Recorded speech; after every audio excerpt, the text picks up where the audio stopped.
You know, you guys, I just told you a story just a few minutes ago, and it was about the woman called Elizabath Howard. And now I recall the story about this woman, and this is exactly what happened between me and Elizabath Howard. I'll tell you what, Brian Silcox was at my house, that would be my stepson, was at my house. Him and Kyle and him and Andy was there, and they were both there. And this was the last time that I seen Brian. And I walked him. He said to me, "It's 10:13. I gotta go. They'll lock me out." His mom and stepdad would lock him out of the house at 10 o'clock if he wasn't home. Curfew. You're not home. Good. Goodbye. You know. And I found out that the kids were sleeping down at Penny Playground, and I said to Brian, geez, if you need a place to stay, you come stay here. The back door's wide open for you. You don't need to stay at the Penny Playground. I said, why don't you just tell your mom you're going to come live over here? No, I can't do that. Mom will think that, it's revenge that you're after or whatever, like this. And I said, well, I just don't think there's too much sense of you going down there and sleeping in the park. You just don't need to. That door's open for you, so why don't you just come here if you need to? And you know what? I walked him to the back door. I said goodnight to him, and I'm so glad that I got goddamn have that moment with him, because I gave him every opportunity. But it just kills me, the fact that he went out, never to be seen again. I don't know what he did in those last seconds, if he did it. But I'll tell you what happened was, after the fact that he had passed away, after the fact that Brian had passed away, Brian and Kyle and Andy, I don't know which camera's on, so I guess it's this one right here. So anyway, Brian and Kyle and Andy, they got killed out there on Brown Road East. And anyway, and you should watch the videos and stuff and start putting your clues and stuff together. You can make it out whatever you want to make it out. It's whatever you want to make it out to be. If you don't believe it, good. If you do believe it, fine. So anyway, after he was dead, and shit, I was asked not even to come to his funeral. I'm just going to say it just like that. And people that said it, you know who you are. So, anyway, I'd walked into the bedroom, and I don't know, I walked in the bedroom, I just put my hand in, I just opened the drawer, and I just pulled this ring right out of the drawer. This ring. A ring, not this ring. A ring. I never seen it before. I thought, where did I get that ring from? It was right after his death, Brian Silcox's death. And I walked through the room, and I made sure Matthew seen it as I just wanged it through the air so he could get a goddamn good look at it, because I wanted to see if he knew where it came from. And he did goddamn respond. And if anybody out there wants to ask Matthew Wright about that ring story, feel free to do so. I just go right at goddamn head. So he goes, where did you get that ring? And I said, why do you recognize it? And he's, that's my brother's, and he died with it on, and I'd like to know how you got it. He knows the story's true, and I'm telling you the truth. Well, I'll tell you something else. We got over that day, and I had that ring. I thought, well, maybe Brian just dropped it in my drawer on the way out of the house, and he never died with it on. But now I knew that it was Brian's ring, and I had it. I was quite happy to have it, too, by the way. I just want you to know that I was quite happy that I had that ring that looks kind of silvery. It had something over it, I know, because a tweaker girl, she came to my house, And what was her name? And she's over at Christian's house. Oh boy, Tia, like a Tia of dope, Tia. So Tia comes over and she's tweaking out. She cleaned that ring and she cleaned all that shiny stuff off of it like she shouldn't have, and it looked like it was almost a gold looking color, but not. It wasn't gold, you could tell. So, but anyway, this Elizabath Howard ended up at my house, and I can't remember how she got there. For some reason, people just get to my house somehow. And she was there, and we were just talking, and it was the house that was next door to Marietta's house. Ralph Box's house. I moved into that house. And she goes, and I'm talking to this girl, and she starts telling me about this boy that got killed. Her and these boys that's up on the Brown Road that got killed, and her friend Brian was in the car. And you know what? She goddamn started talking about that fucking ring. She goddamn started talking about that ring. And I had that ring in my little, I had a jewelry box and it's gone. They took everything of mine. Either that or it got destroyed along the way. I mean, when these people go and they ransack your home and stuff, they goddamn go after you.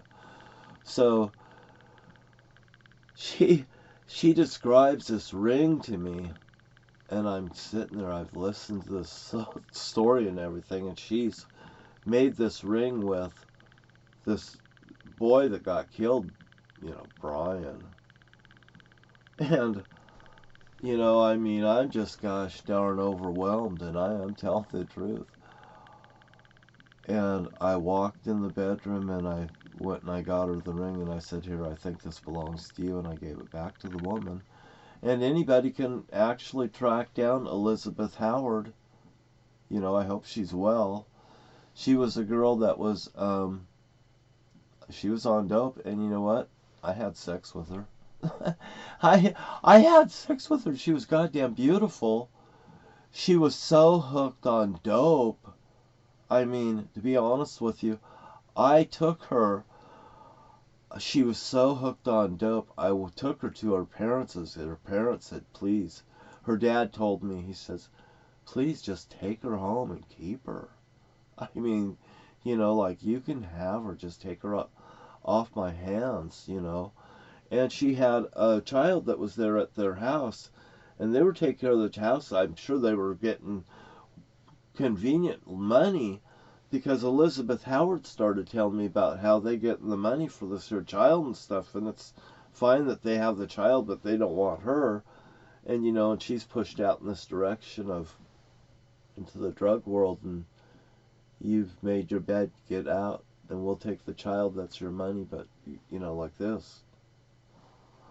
Strange behavior, but anyway, that's the truth. But anyway, I had to take Elizabath Howard all the way out to the Toledo pond, where me and my wife and son my sons used to go out, and we'd go swimming out there, and I'd do backflips off the dock and stuff in front of my wife and the children. And so anyway, Leah went offline. I don't know why.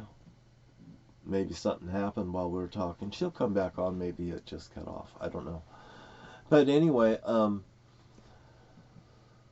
where was I? Oh, I was doing backflips and stuff out there. Anyway, I took her out there, and I took her to the things, and I said, on the way out there, I said, we're going out there to get some dope, and I had Tanya in the back seat. Tanya, little red-headed Tanya. They call her Biggie Smalls because she's young. She has big tits. She spent the night at my house. She slept in my bed. I let her sleep in my bed. I don't know. She probably under 18, by the way. But she slept in my bed. She slept on the opposite side of my bed. I never fucking laid a hand on her, and Tanya could tell you the truth about that, because I'm sure that she would remember an experience of me having a sex with that woman, and I was never got in trouble for it. She didn't have a place to stay, and I said, you could sleep right there if you don't touch me. She says, I'm sure she would have, because she was sleeping with Christian on the corner. that was selling dope, and we were the apple crisp.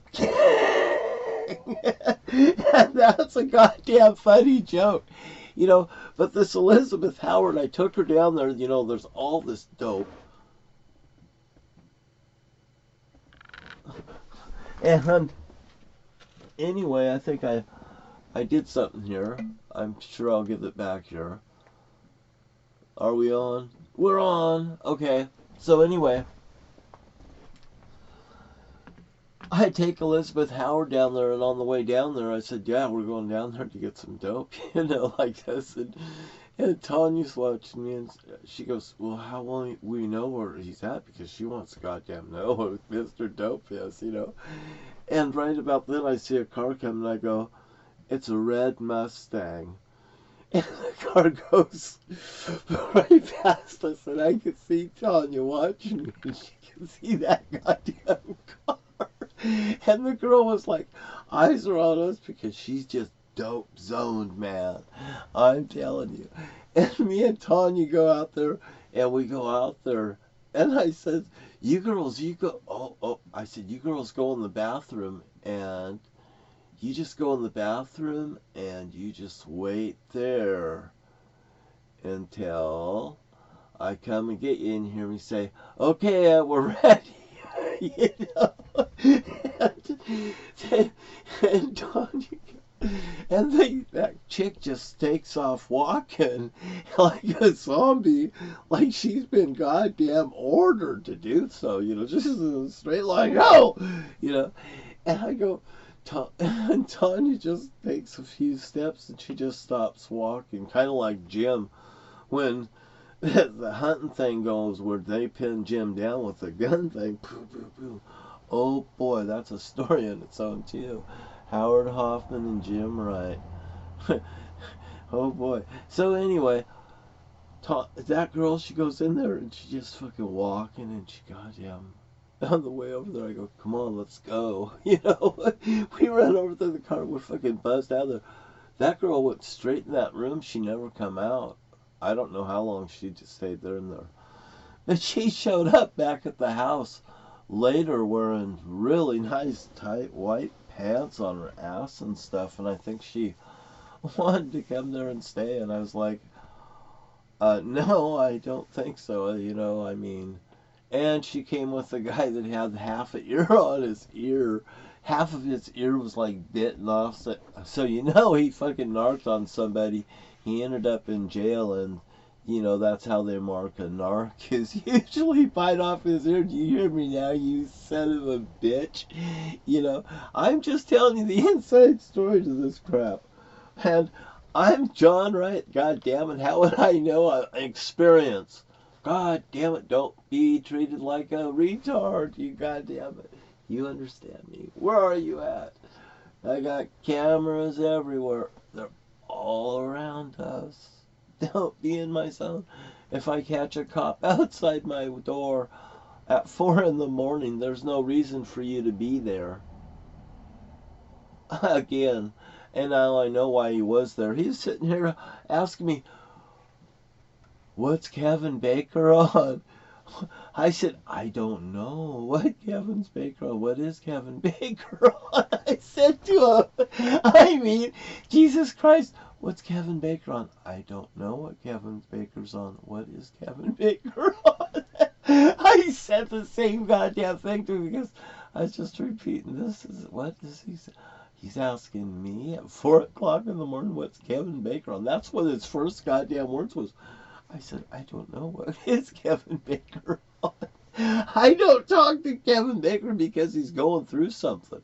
You know, I didn't know they were pressuring him and stuff, and this had everything to do with my dad was a Zodiac killer and D.B. Cooper and stuff, and they're putting pressure on my nephew, and they're pretending that it's him when they're coming to see me. I mean, Jesus Christ.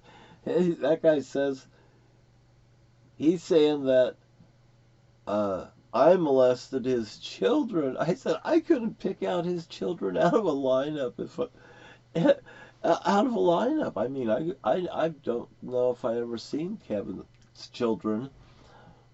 at that point, I don't know. He keeps his children over there, and I just keep my distance.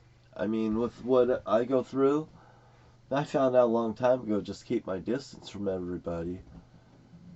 I didn't mean to be observant. I mean, the motives and the stuff of the people, the way they work and stuff teaches it itself. America is not for sale. I mean, if Donald Trump's gonna drink poison, you know, he's lied to everyone. He's not rich. He don't have money. He's lied. He's lied. He's lied. I don't care what he says. If he was an upright person, he would have went straight to court. He would have cleared this out. He would have had a straight thing. There is no election fraud. That's bullshit. That's as much bullshit as everything else. And by the way, how could somebody say that he never raped somebody? I don't even know the woman. And now he says he wants to cut the baby in half. I mean, Jesus Christ. That's what my mother said, cut the baby in half to me. And I found out that they were hiding behind me. Hiding behind a wheel that turned in the bowling alley. And everybody understood it as they'll cut you up like a saw blade. They'll cut you up. They have the chain look, I think, still over the top of the bowling alley. That means we'll cut you in half, and now a circular saw too. So I want you to know, Millhouse Smokehouse in Morton, Washington, I'm not blowing smoke up your ass. And by the way, like I said to Ernie, I said we've done a fabulous job doing what we've done. Regardless how he feels, or been betrayed is what I would say, into feeling such as he does. I mean, I don't know why anyone's rights means more than his, but I don't know why his rights would be more than mine. And I sure don't believe that Donald Trump's should be more than either of ours. And Donald Trump, when he sets himself on a level like this, and people don't want to accept the truth, well, the truth is sitting here right in front of Ernie's face and Bonnie's face, and they just don't really want to accept it, even though it's here. And Ernie does accept it, but it's hard to believe. I tell Ernie, I said, look what we've done. We've thrown a rock in the middle of the sea, and look what we've done to Ernie. You know, I couldn't have done it without Ernie. I told him, I said, you know, I'm not supposed to, you don't slap the hand that feeds you. You know, I mean, you know, this guy's the only guy that brought me food, and I told him that. And I am sincere. And I'm not doing it because I'm not saying it because I'm just saying the truth. Anyway, I enjoy talking. It gets things out. And you know what? If you guys take everything and put everything together, it might help you. Oh, you know what I also like doing? This is just an example. When we had the G-String Summit right here over New Year's, and you can go back and you can see on the tapes in the background, around the first of the year, it was New Year's night, by the way, we did this. We had this very crown jewel out there, and all the ladies seen it, by the way. Oh, it was a tremendous night. It was. I just simply went over there and I gave them tokens, you know. $20 here and $10 there. First place, second place. You know what? But the whole thing is, they had fun. And did these women show up in black G-strings just for the G-String Summit? Oh, yes, they did. Oh, yes. Oh, yes, they did. Oh, I tell you, the action never stops here. Oh, boy. My scorpion says, what you gonna do? I might put the scorpion death lock on you. I found this on May 18th. Isn't that nice? The anniversary of Mount St. Helens. Isn't that interesting? I seen Mount St. Helens erupt with my sister Bonnie and some other family members. And I seen it first. I looked up on the hill and I seen it. And Rich Baker and Jerry was standing right there. And they said, "What are you looking at?" And I go, "There goes Mount St. Helens." And they looked up there and they go, when they looked back, they just had their jaw was dropped.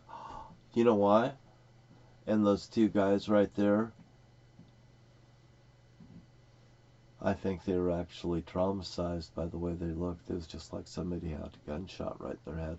But except when I said, "There goes Mount St. Helens," they probably, it was better than having it just happen to them.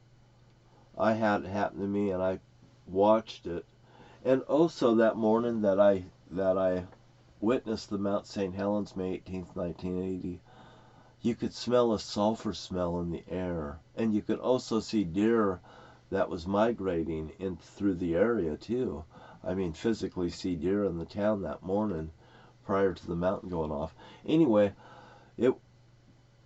I was there, I seen it, I did that. I didn't do it, I was there. I witnessed it, and hey, you know what? I'm not a retard, I got a pretty good memory. I'll talk to you later, and thank you for your time, and have a good night, you guys. Here I am having an okay night, seeing a friend. Have a nice evening. Bye-bye.